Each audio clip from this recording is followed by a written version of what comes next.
Good morning guys! For today's video, samahan niyo po kami dahil pupunta po kami ng Sijin. Yes guys, 4 na naman po kaming pupunta ng Sijin.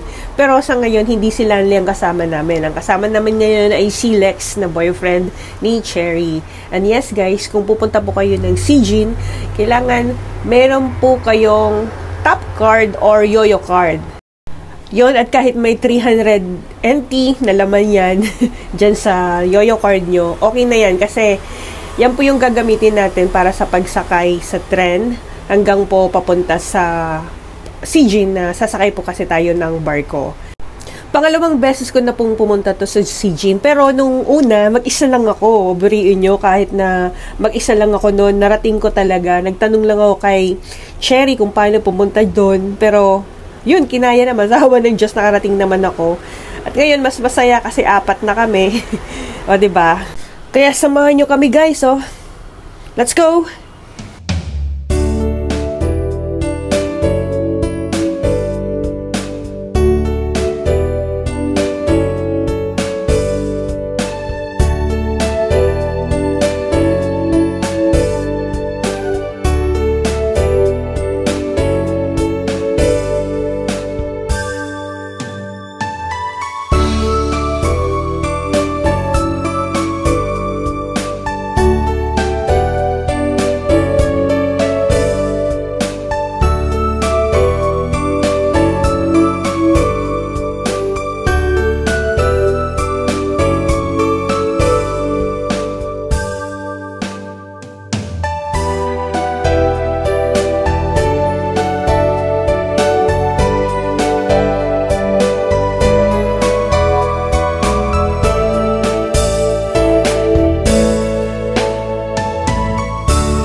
Andito na nga kami guys, malapit na kami kasi sasakay kami ng barko.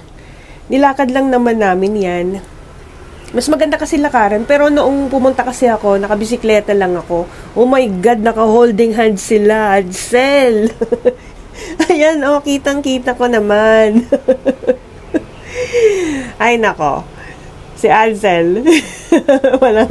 walang kasamang boyfriend. Ay, yan tayo, oh. Pero guys, ang masaya dito kasi malapit lang naman talaga pumunta dito. Yes, ang sasakyan po namin is Goshen Ferry Boat.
At this time guys, napansin ko ang dami naming mga kasamang foreigner. Mayroong mga Koreano, Japanese. Siguro kasi Saturday. At saka, ang ganda, ang sarap lang sa feeling na ganun kasi madami kayo.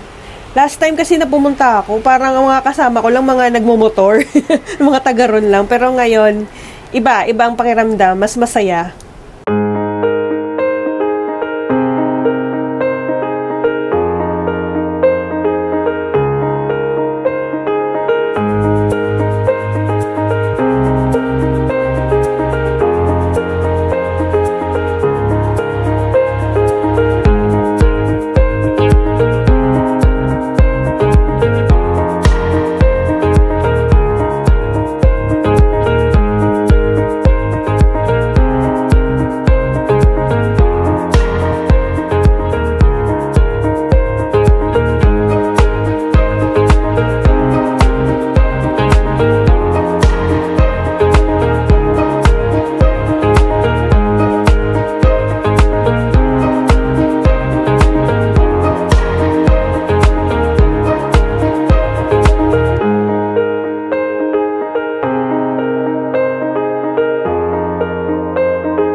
Habang nagvi-video nga ako, parang may naalala ako sa beach na to. Kasi yung mga building, parang it reminds me of Dubai.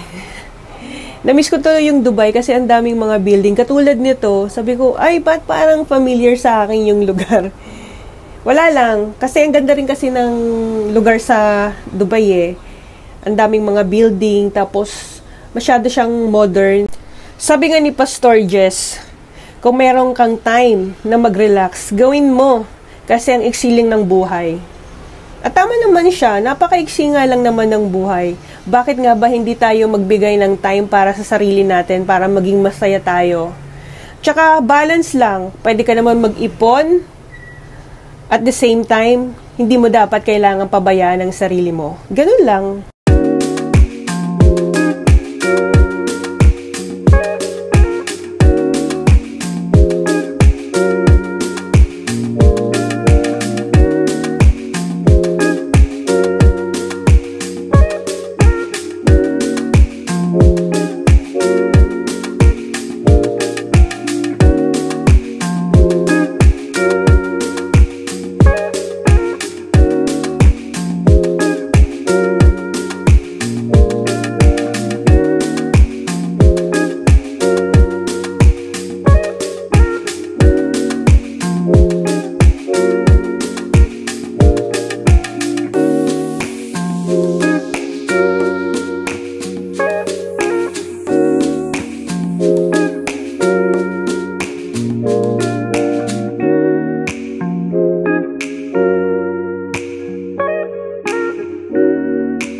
Alam nyo, para akong bata. Kasi nung nakita ko tong barko, sabi ko, wow, saan kaya ang punta nito? At tingnan nyo guys, so puro truck siya, mga bagong truck. Saan kaya yan i-deliver, no? The days and the nights, we will be together. I will hold you tight to me. All that I want is your love. Oh baby, I'm so addicted.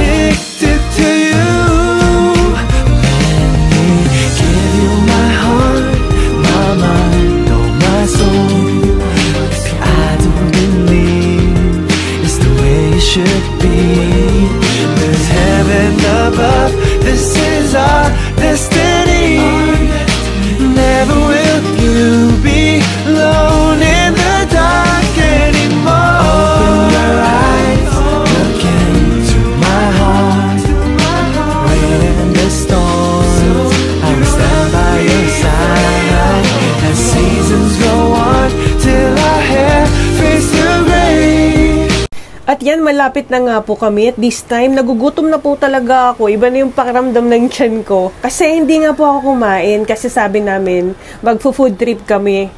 Tsaka, wow, ang cute naman ng barkong to. Nung nakita ko yung barkong to, merong mga nagbababay eh. Sabi ko, ang galing naman. Yung parang akala mo, kakilala mo sila. Ayan, sa likod ko, nagbababay. Ganun lang pala talaga.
Nandito na nga kami. Finally, nakarating na rin. At meron pong patikim na free na wine. Ayun, hindi ko alam kung wine yan. Pero, ang sarap.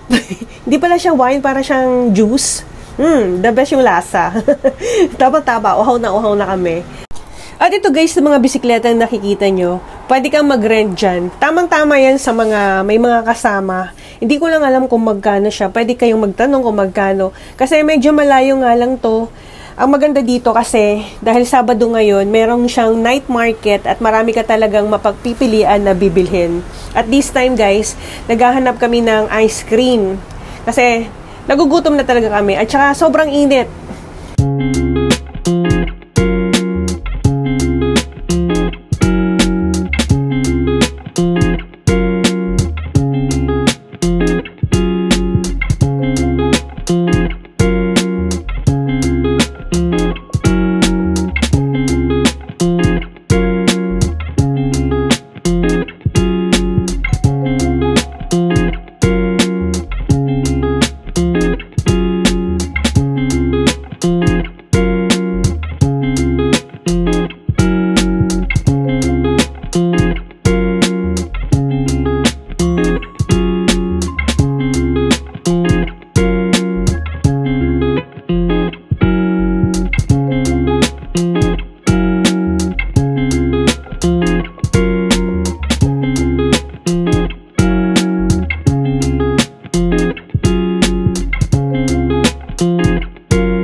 At dito na nga yung napili namin na kakainan.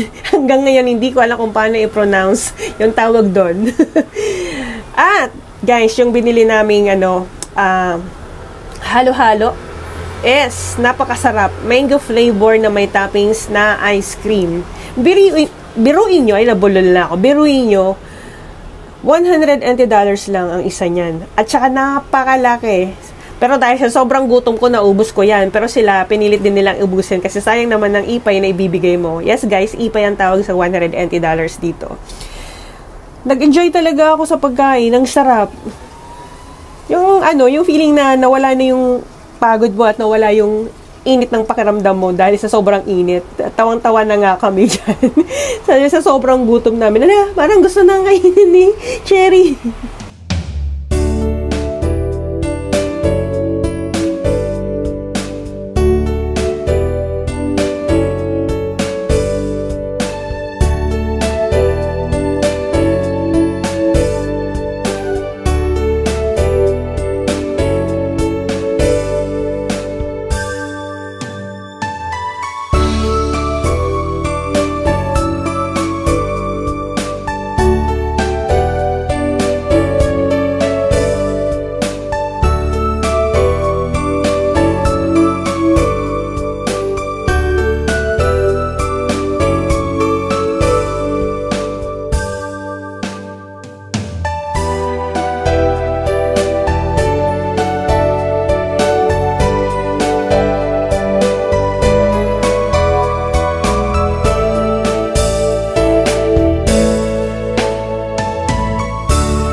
Madaming choices dito kung gusto niyo ng mga ganito. Pwede kayong mamili. Kaya lang parang namahalan ako.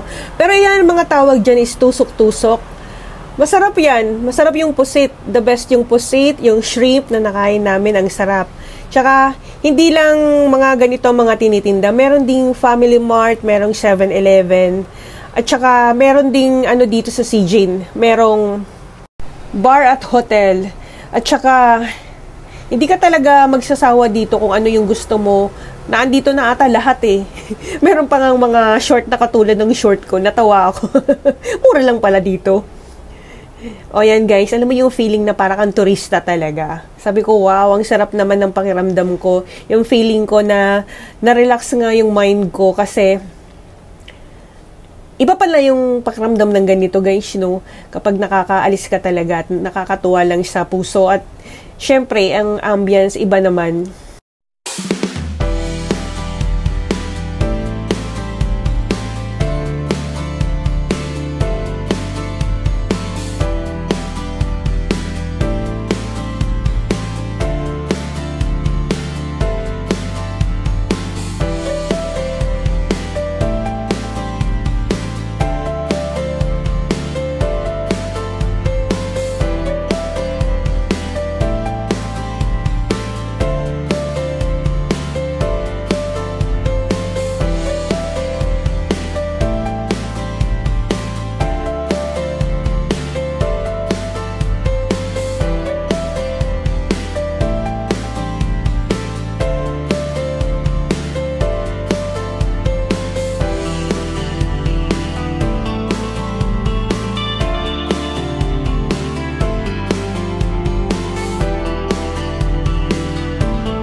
O, diba? Naglakad at naglakad lang talaga kami. Sa bagay, okay lang naman na naglakad kami. Kaysa kung nagbisikleta kami. Wala talaga kaming mahanap kasing bisikleta. Yun talaga ang totoo. Kasi dahil sa andaming tao, wala talagang available na bisikleta. At dito na talaga kami, oh. Sijin na talaga yan, guys, ha? Ang galing naman, kasi dati nung pumunta ako dito, hindi pa ganito kaganda, eh. Saka kung pupunta kayo dito na gusto nyo na walang tao, syempre weekdays kayong pumunta. Pero kung gusto nyo naman na kumain, Sabado kayo pumunta dahil ang dami ka talagang mapipilian.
At ngayon, pupunta po kami ng tunnel.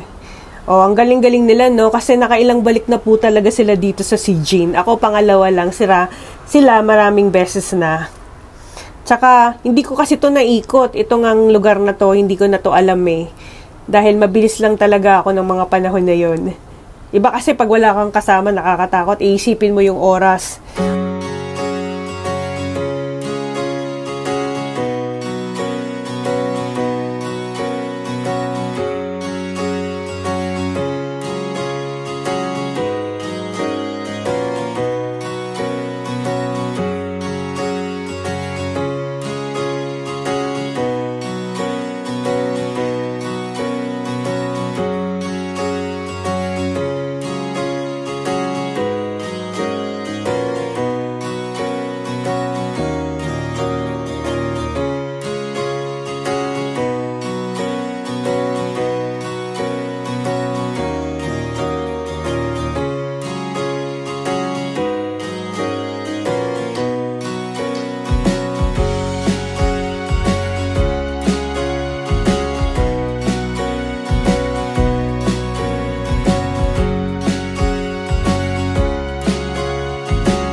Alam nyo guys, thankful ako na napunta ako dito sa mundo ng pagbablog kasi napapakita ko yung other side of me, tsaka yung memories din. Hindi ko nga alam kung bakit masaya ako na nagbablog ako kasi dati naman kahit na hindi pa uso yung pagbablog, ganito na talaga ako, mahilig ako kumuha ng mga videos.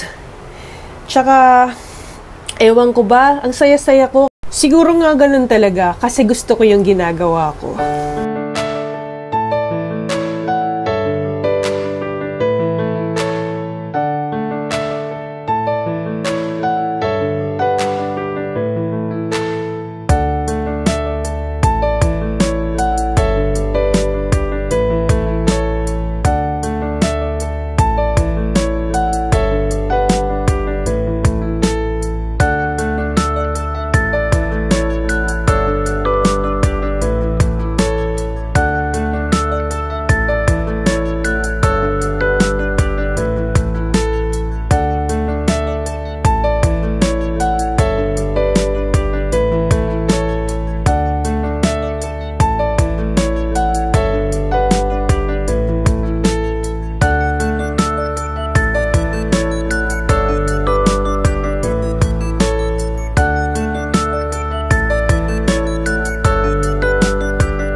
Ayan, nagutom na nga kami guys. At bumili kami dyan ng crabs, ng shrimp, ng pusit. Biruin mo, ipay lang siya. Tapos, yung isa kong binili ipay din. 100 po guys yung ipay. Nabusog po kami sa mga kinain namin. Kahit di na nga po kami kumain nang umuwi kami nun eh.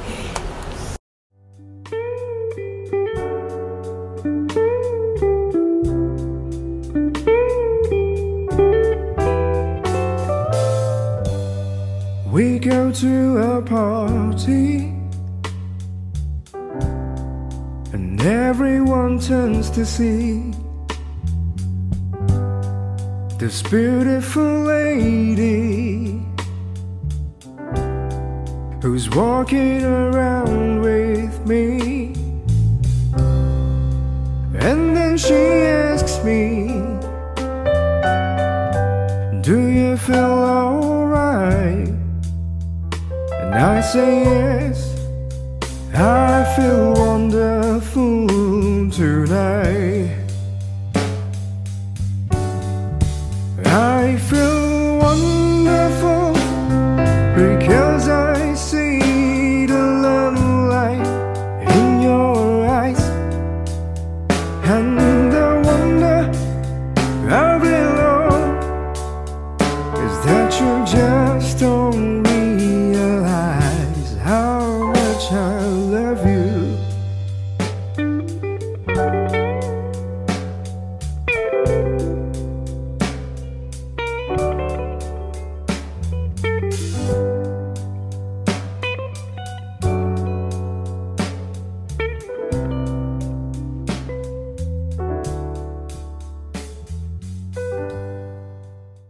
Maraming salamat guys sa pagsama sa akin sa araw na to at maraming salamat rin kay Cherry, Adsel at kay Rex sa magandang araw na kasama ko kayo. Nag-enjoy po talaga ako. Thank you! Once again, this is Miho. Muling nagsasabi sa inyong ingat and God bless. Bye!